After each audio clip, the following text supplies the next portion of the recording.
All right, today we're going to talk about one of the biggest and frankly most ridiculous problems hiding right under our noses. I'm talking about the incredible amount of waste in the U.S. healthcare system. We're looking at a $1.5 trillion problem here. And believe it or not, the fix might be a whole lot simpler than you'd ever guess. So, to really wrap your head around this, I want you to think about one number. 9 billion. That's how many faxes get sent inside the U.S. healthcare system. Yeah, you heard me right. Faxes. We're talking about 2025 here. I mean, it's the perfect, almost comical symbol for a system that's just completely stuck in the past, literally burning cash on paperwork that should take seconds. When you find out that we spend as much money on billing and paperwork as we do on fighting cancer, that's when you really start to get just how massive this problem is. But look, this isn't just about dollars and cents or funny stats about fax machines. This broken system has a real and often painful human cost. It's created this impossible maze of paperwork that hits people when they are at their absolute most vulnerable.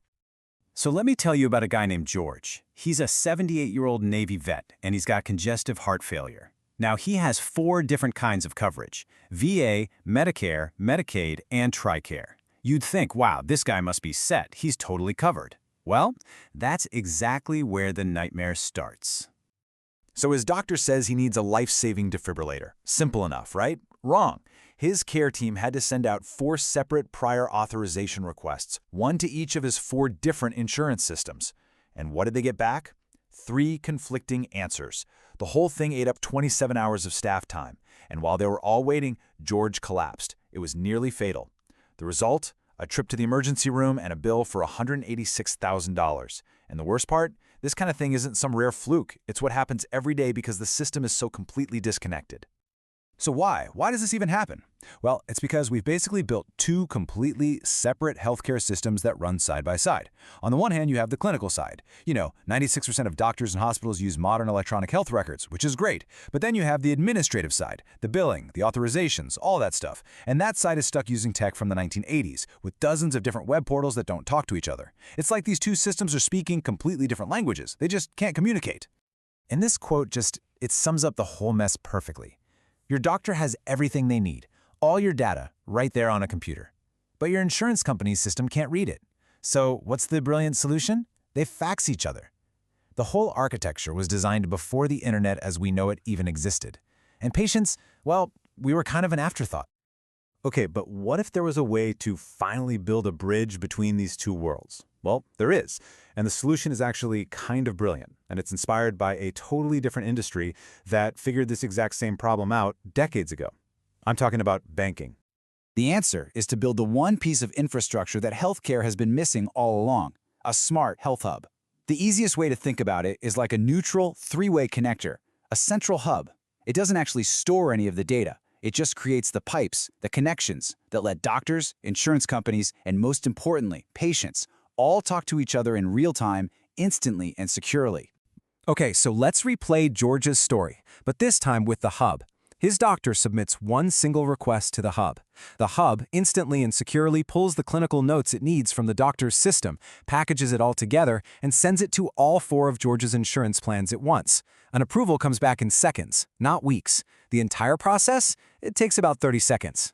But okay, you might be thinking, how on earth do you get competing hospitals and insurance companies to agree to use the same network? Well, you do what Visa did. So way back in the 1950s, Bank of America had this new thing called a credit card. Cool idea, but no other bank wanted to help their biggest competitor. The network stalled.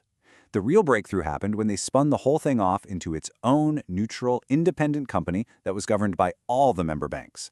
That move right there, it built trust. And that trusted neutral system is what became the global network we all know today as Visa. That's exactly how we can solve the trust problem in healthcare. You create a neutral entity, like a public benefit corporation, so no single company can buy it or control it. You line up everyone's incentives with a tiny little fee on transactions, so everyone saves money by being more efficient. And you create a single connection, a single on-ramp, so a doctor's office just has to plug in once to reach every single insurance company, just like that. And maybe the best part of all, it finally puts you, the patient, right in the middle of it all, with the ability to see all your coverage, your care, and your costs in one simple place. Okay, so this all sounds good in theory, right? But what would this actually look like in the real world? Well, let's take a look at California, because they have a huge opportunity to turn this idea into some very, very real savings. This is the total amount of administrative waste that could just disappear from California's healthcare system. We're talking $34.8 billion. And if they put a shared digital system like this in place, the state of California itself could save a huge piece of that pie. I mean, even the conservative estimates say the state could save between $4 and $6 billion a year in its budget. And let's be super clear, that's money saved without cutting care for anyone. It's just pure, simple efficiency. And it's not just the state that benefits. The savings get spread around.